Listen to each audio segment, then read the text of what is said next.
नमस्कार दोस्तों, मैं आलोक शुक्ला आपके लिए लेकर आया हूं अपने YouTube चैनल पर मध्यकालीन भारतीय कवियों के कृतित्व पर चर्चा की श्रृंखला की अगली कड़ी। इस वीडियो में हम महान भक्त कवि सूरदास के बारे में बात करेंगे। लेकिन आगे बढ़ने के पहले मेरी चैनल को सब्सक्राइब कर लीजिए और बेल आइकॉन भी दबा दीजिए ताकि आपको हर नए वीडियो का नोटिफिकेशन मिलता रहे। अगर वीडियो आपको अच्छा लगे तो इसे शेयर और लाइक भी जरूर करिएगा। सूरदास का जन्म 1478 में मथुरा के निकट रुनकता गांव में हुआ था। सूरदास वल्लभाचार्य के शिष्य थे। उनकी मृत्यु पारसौली ग्राम में हुई। सूर भक्ति काल के कृष्ण भक्ति शाखा के सर्वोत्कृष्ट कवि माने जाते हैं। उन्होंने मूलतः वात्सल्य रस, श्रृंगार रस और शांत रस में रचनाएं की हैं। उनके विनय के पद भी अद्वितीय हैं। भ्रमर गीत में वियोग का अति सुंदर चित्रण है। इसमें गोपियों द्वारा उद्धव की हंसी उड़ाने तथा व्यंग करने के भी बहुत अच्छे प्रसंग हैं। सूर का श्रृंगार अत्यंत स्वच्छ तथा भक्ति से मिला हुआ है। आचार्य हजारी प्रसाद द्विवेदी ने उनके संबंध में लिखा है, सूरदास जब अपने प्रिय विषय का वर्णन शुरू करते हैं तो मानो अलंकार शास्त्र हाथ जोड़कर उनके पीछे पीछे दौड़ा करता है। उपमाओं की बाढ़ आ जाती है और रूपकों की वर्षा होने लगती है।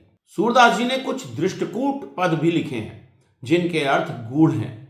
सूरदास जी के पदों की एक विशेषता यह भी है कि वे गाए जा सकते हैं और इन्हें अनेक प्रसिद्ध गायकों ने शास्त्रीय रागों में गाया भी है। सूरदास जी के प्रमुख ग्रंथ सूरसागर, सूर सारावली, साहित्य लहरी, नल दमयंती और ब्याहलो माने गए हैं, जिनमें अंतिम दो उपलब्ध नहीं हैं। कहते हैं कि सूर सागर में 1.25 लाख पद थे, परंतु अब लगभग 8000 ही मिलते हैं। कुछ लोगों का मानना है कि सूर जन्म से अंधे थे, लेकिन अनेक विद्वान इससे सहमत नहीं हैं, क्योंकि कोई जन्म से अंधा व्यक्ति प्रकृति का इतना सुंदर चित्रण नहीं कर सकता। आइए सूर के पदों में वात्सल्य रस देखते हैं। किस तरह से एक छोटा सा बालक घुटनों पर चल रहा है और उसको देखकर कितना सुंदर लग रहा है। ये वात्सल्य रस की पराकाष्ठा नहीं है तो और क्या है। शोभित कर नवनीत लिए, घुटुरन चलत रेणु तन मंडित, मुख दधिलेप किए। हाथों में मक्खन लेके कृष्ण घुटनों के बल चल रहे हैं। उनके तन पर धूल लगी हुई है और मुंह पे दही लगा हुआ है। चारु कपोल लोल लोचन, गोरोचन तिलक दिए, लट लट कनि मनु मत मधुप गन, माधक मधु ही पिए। सुंदर गाल और चपल आंखें हैं। गोरोचन का तिलक लगा हुआ है। बालों की लटकती हुई लट ऐसी लग रही है जैसे काले भौरे कृष्ण के रूप का मधु पी रहे हों। और देखिए, कृष्ण जब थोड़े बड़े हुए, पुराने समय में छोटे बच्चों के बाल लंबे रहते थे और उसकी चोटी बनाई जाती थी। जैसा आमतौर पे होता है, बच्चे दूध नहीं पीना चाहते, कृष्ण भी दूध नहीं पीना चाहते थे, तो कृष्ण की माता यशोदा उन्हें ये कहकर दूध पिलाती थी कि अगर तुम दूध पियोगे तो तुम्हारी चोटी लंबी हो जाएगी। पर सचमुच में तो ऐसा होता नहीं है। तो कृष्ण क्या कह रहे हैं, देखिए। मैया मोरी कबहू बढ़ेगी चोटी, किति बेर मोहि दूध पियत भई, किति बेर मोहि दूध पियत भई, यह अजहू है छोटी, मैया मुरी कबहू बढ़ेगी चोटी। तू जो कहती बल की बेनी, जो है लंबी मोटी, काढ़त गुहत न्यहावत जैसे, नागिन सी भुई लोटी। कहते हैं कि तुमने तो कहा था कि ये एकदम लंबी और मोटी हो जाएगी और नागिन की तरह जमीन तक पहुंच जाएगी। काचो दूध पियावत पची पची, देती न माखन रोटी, सूरदास त्रिभुवन मन मोहन, हरिहल धर की जोटी, मैया मोरी कबहू बढ़ेगी चोटी। तो कृष्ण कह रहे हैं कि कच्चा दूध ढेर ढेर सारा तो मुझे पिला रही हो और माखन रोटी देती नहीं हो, और फिर भी मेरी चोटी बढ़ नहीं रही है, लंबी नहीं हो रही है। सूरदास जी कहते हैं कि भगवान कृष्ण और बलराम की ये जोड़ी पूरे त्रिभुवन में, पूरे संसार में इससे मनमोहन और कुछ भी नहीं। अब सूरदास के पदों में कुछ श्रृंगार रस के उदाहरण देखिए। बूझत श्याम कौन तू गोरी, कहाँ रहती काकी है बेटी, देखी कहूँ ब्रज खोरी, काहे को हम ब्रज तन आवती, खेलती रहें आपनी पौरी, सुनती रहती श्रवणनि नंद ढोटा, करत फिरत माखन दधि चोरी, तुमरो कहा चोरी हम लई हैं, खेलन चलो संग मिल जोरी, सूरदास प्रभु रसिक शिरोमणि, बातनि भुरई राधिका भोरी। तो पहली बार कृष्ण राधा से मिल रहे हैं तो राधा से पूछ रहे हैं कृष्ण कि ये गोरी तू है कौन, किसकी बेटी है, कभी तो तुझे ब्रज में देखा नहीं, तू अपने घर क्यों नहीं खेलती रहती, यहाँ ब्रज में क्या करने आ गई है। तो राधा उत्तर देती हैं कि मैंने सुना था कि नंद का पुत्र जो है वो माखन और दही की चोरी करता फिर रहा है। कृष्ण हंसते और कहते हैं कि अब तुम्हारा हम क्या चुरा लेंगे, चलो साथ मिलकर खेलते हैं। सूरदास जी कह रहे हैं कि रसिक शिरोमणि कृष्ण ने अपनी बातों से भोली भाली राधिका को भरमा दिया। आइए अब सूरदास के विनय और भक्ति के पदों पर बात करते हैं। सूर सागर का ये सुंदर भक्ति गीत सुनेरी मैंने निर्बल के बलराम यूट्यूब की चैनल इंद्राणी संगीत पर इंद्राणी मुखर्जी से आप सुन सकते हैं। Video Creative Commons attribution licence reuse allowed पर उपलब्ध है। वीडियो का लिंक मैं डिस्क्रिप्शन बॉक्स में दे रहा हूँ।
बल अपनों पर त्यों, जब लागी गज बल अपनों पर त्यों,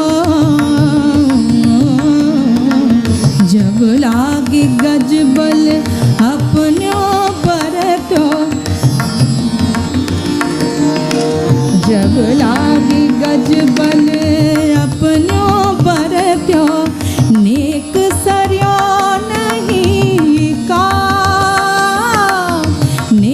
सरियो नहीं काम,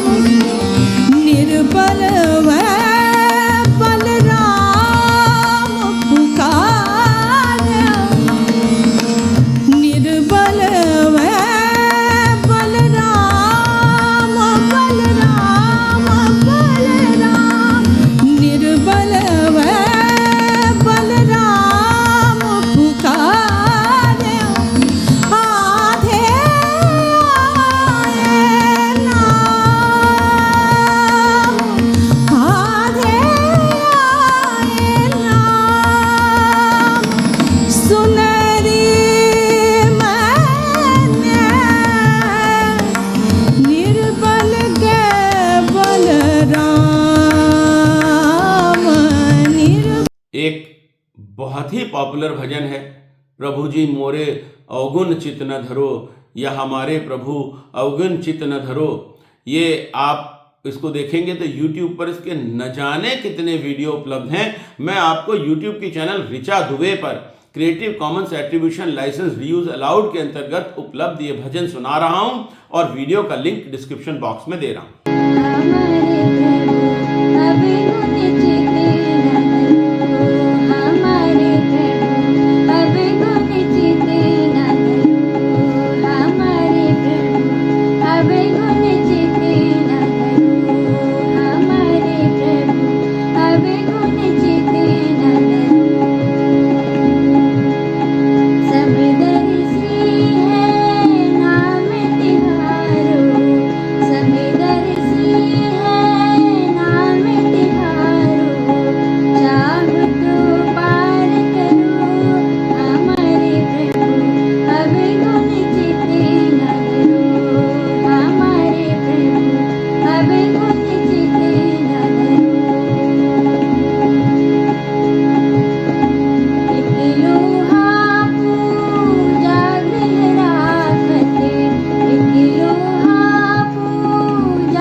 सूरदास का एक और बहुत ही सुंदर भजन है, अखियां हरि दर्शन की प्यासी। इसको आपको मैं सुनाऊंगा, एक बार जरा भजन का पाठ कर लेते हैं। अखियां हरि दर्शन की प्यासी, देखो चाहती कमल नैन को, निस दिन रहती उदासी। आए ऊधे फिर गए आंगन, डारी गए गर फांसी। उद्धव आए, हमारे आंगन से फिर के चले गए और हम मेरे गले में फांसी डाल के चले गए, फिर भी कृष्ण नहीं दिख रहे हैं, जिनको देखने के लिए मेरी आंखें प्यासी हैं। पूरा भजन लंबा है, मैं पूरा भजन यहाँ पाठ नहीं करूँगा, पर यह सुंदर गीत आप YouTube की चैनल रागगिरी पर मेवाती घराने के प्रसिद्ध शास्त्रीय गायक पंडित सुमन घोष से सुनिए। ये video Creative Commons attribution licence reuse allowed पर उपलब्ध है। वीडियो का लिंक मैं डिस्क्रिप्शन बॉक्स में दे रहा हूँ।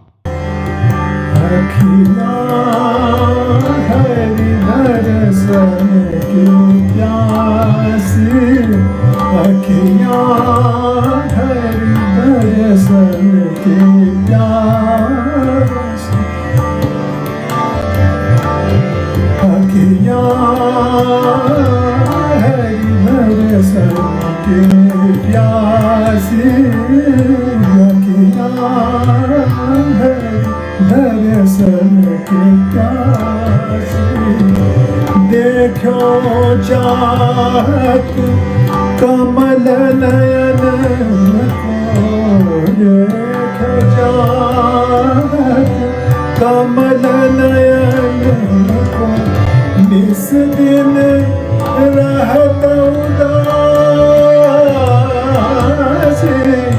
निस दिन रहत उदासी।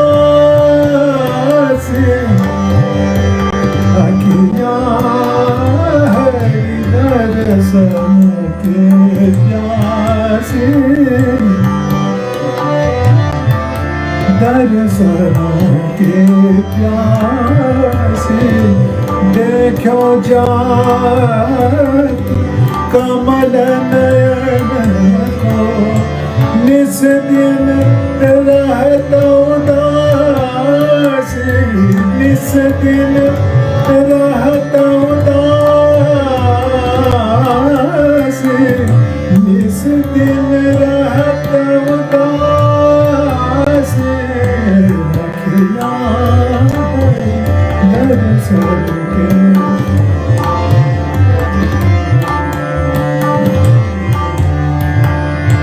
केसर तिलक मोतिन की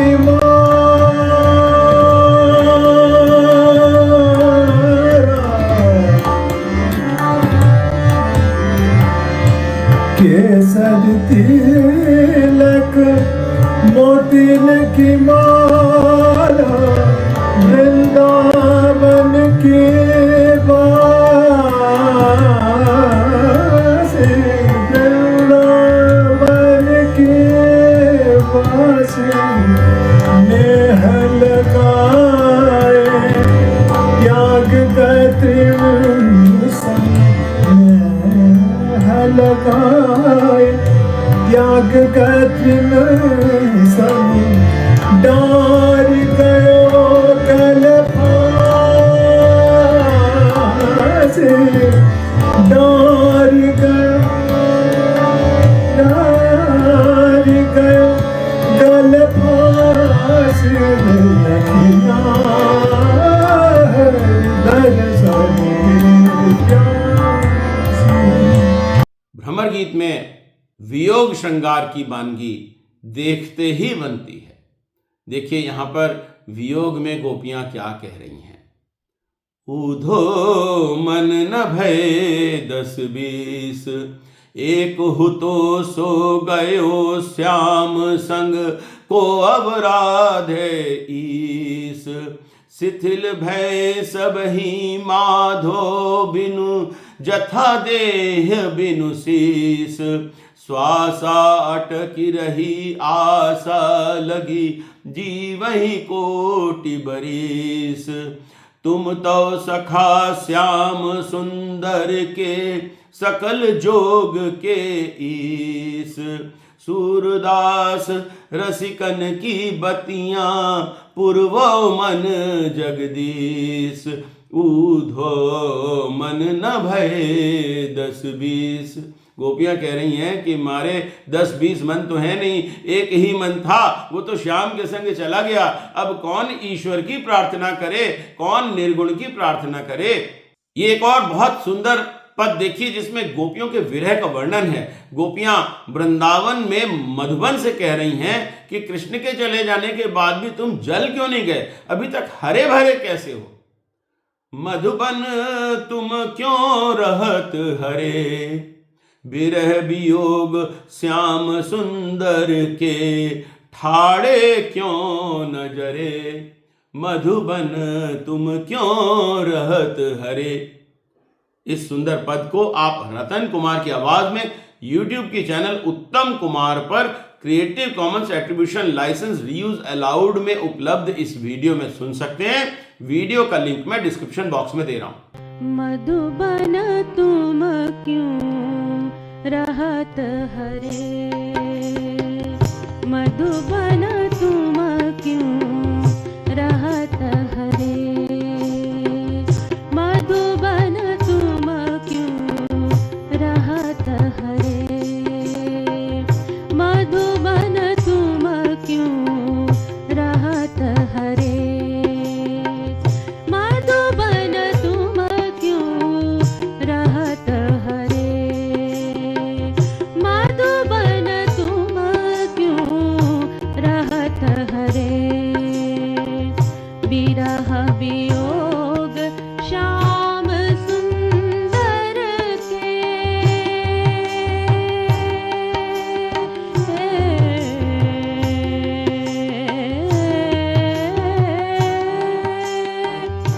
विरह वियोग श्याम सुंदर के ठाड़े क्यों न जरे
यहाँ पर गोपियां उद्धव से कह रही हैं कि ये निर्गुण का ज्ञान छोड़िए, हमें तो आप कृष्ण से मिलने का उपाय बताइए। उधो अखियां ती अनुरागी, इकटक मग जोवती अरुरोवती, भूले हूँ पलक न लागी। उधो अखियां ती अनुरागी। उद्धव, हमारी आंखों में प्रेम भरा हुआ है, हमारी आंखें बहुत अनुरागी हैं, एक टक रास्ता देख रही हैं और रो रही हैं, और भूले से भी पलक नहीं झपकाती, लगातार कृष्ण का इंतजार करते हुए रास्ते को देखती रहती हैं।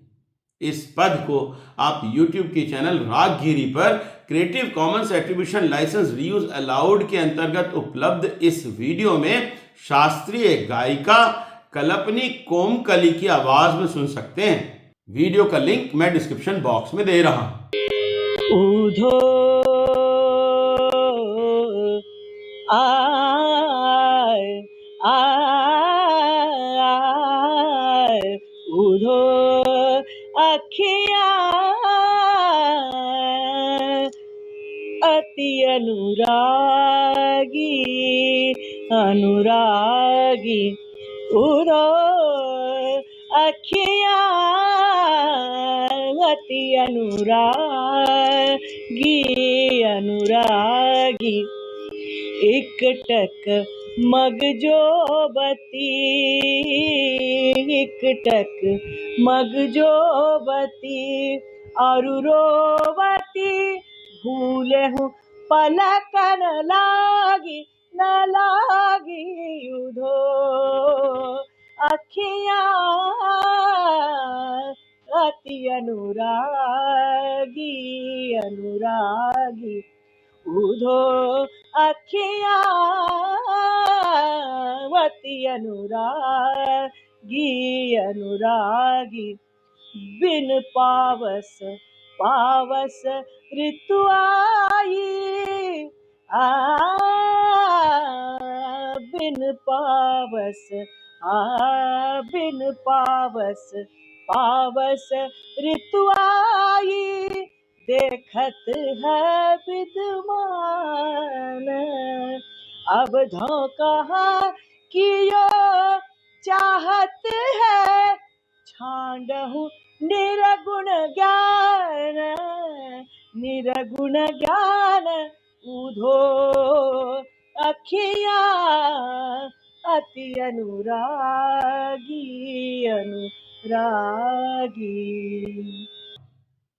और यहां देखिए, कृष्ण को भी ब्रज की याद सता रही है, और वो उद्धव से क्या कह रहे हैं देखिएगा। उधो मोहि ब्रज बिसरत नाही, वृंदावन गोकुल तन आवत, सघन तृणन की छाही। प्रात समय माता जसुमती अरु नंद देख सुख पाही। उधो मोहि ब्रज बिसरत नाही। इस पद को भी आप श्री गोवर्धनेश जी महोदय जी की आवाज में YouTube के चैनल पुष्टि मंथन पर क्रिएटिव कॉमन्स एट्रीब्यूशन लाइसेंस के अंतर्गत उपलब्ध इस वीडियो में सुन सकते हैं। वीडियो का लिंक मैं डिस्क्रिप्शन बॉक्स में दे रहा हूं। उधो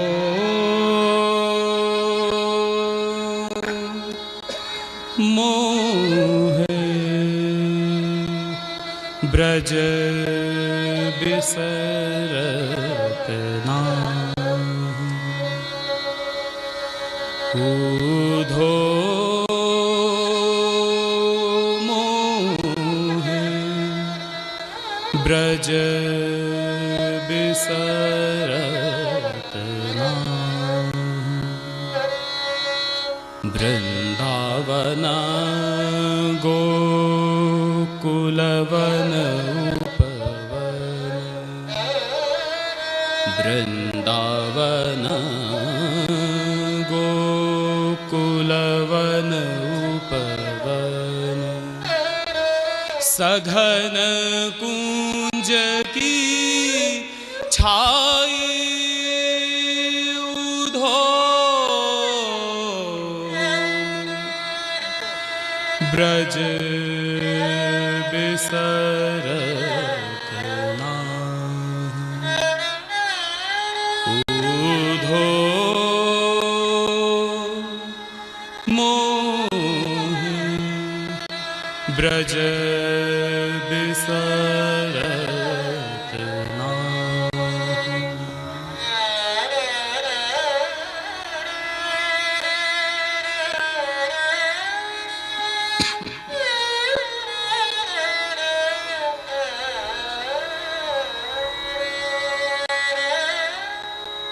प्रात समय माता जसुमती और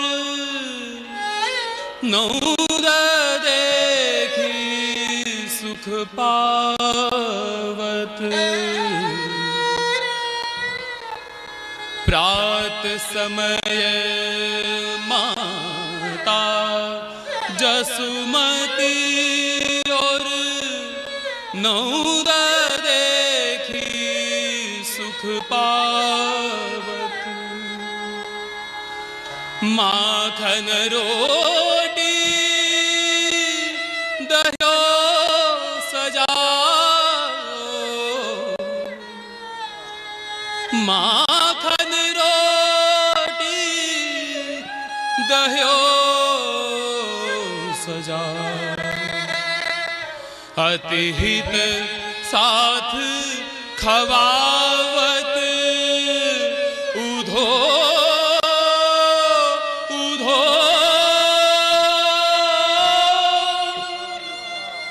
ऊधो ब्रज बिसरत नाही। और सूरदास जी का एक बहुत ही सुंदर पद है जिसमें सूरदास जी अपने गुरु वल्लभाचार्य जी के प्रति श्रद्धा के साथ ये भजन गा रहे हैं। ये YouTube के चैनल पृष्टि वृंद पर क्रिएटिव कॉमन्स एट्रीब्यूशन लाइसेंस के अंतर्गत उपलब्ध है। वीडियो का लिंक मैंने डिस्क्रिप्शन बॉक्स में दिया हुआ है।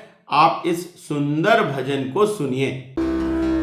दृढ़ेन चरणन तेरो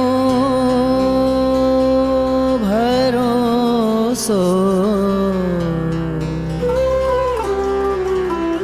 दृढ़ेन चरणन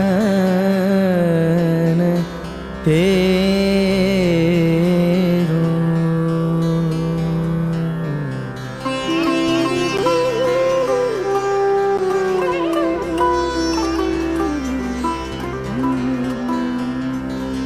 दृढ़ेन चरणन तेरो भरोसो। दृढ़ेन चरणन तेरो।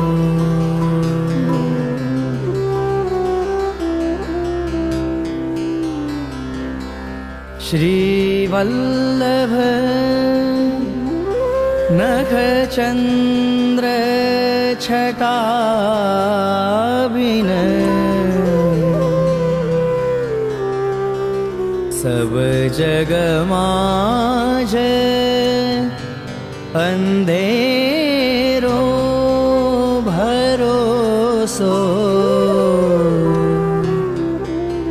दृढ़ इन चरणन तेरो। सूरदास जी कहते हैं कि अज्ञानता से बचने के लिए गुरु श्री वल्लभाचार्य जी के प्रति समर्पण ही एकमात्र उपाय है। वो कह रहे हैं कि शारीरिक और आध्यात्मिक दोनों दृष्टि से मैं अंधा हूं और श्री वल्लभाचार्य जी ने ही अज्ञानता पर विजय दिलाने के लिए मुझे ज्ञान दिया है। सूरदास जी ने कुछ दृष्टकूट पद भी लिखे हैं जिनमें कि कूट भाषा में राधा के विरह का वर्णन किया गया है। पहले आप ये पद सुनिए, फिर मैं इसका अर्थ आपको सुनाऊंगा। बहुत ही सुंदर तरीके से गूढ़ अर्थ में बात कही। कहत कत परदेसी की बात, कहत कत परदेसी की बात। मंदिर अर्ध अवधि हरि बदि गयो, हरि आहार चली जात।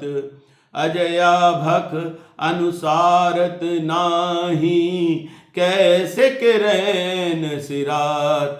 कहत कत परदेसी की बात। शशि रूप बरस भानु रिपु जुग सम, हर रिपु कीनो घात। मग पंचक ले गयो सांवरो, ताते जी अकुलात। नखत वेद ग्रह जोरी अर्ध करी, सोई बनत अब खात। कहत कत परदेसी की बात। तो यहाँ पर कृष्ण परदेशी हैं और राधा कह रही हैं कि उस परदेशी कृष्ण की बात कोई तो करे। मंदिर अर्ध अवधि हरि बधि गयो, हरि आहार चली जात। इसका अर्थ क्या हुआ कि मंदिर अर्ध, आधा मंदिर मतलब आधा घर, जिसे ब्रजभाषा में पाख भी कहते हैं। और पाख का मतलब है पक्ष या 15 दिन। और वो कह रही हैं कि मंदिर अर्ध अवधि हरि बधि गयो। हरि ने ये वादा किया था कि हम 15 दिन में वापस आ जाएंगे। हरि आहार चली जात। हरि कहते हैं शेर को, और हरि का आहार क्या है, शेर का आहार क्या है, मांस या महीना। तो राधा कह रही हैं कि महीनों बीत गए और 15 दिन का वादा करके कृष्ण गए थे, अभी तक आए नहीं है वापस। अजया भख अनुसारत नाही, कैसे किरैन सिरात। अजया का अर्थ है बकरी, और बकरी का भाख या भोजन है पत्ती। यहां तात्पर्य है पत्री या चिट्ठी से।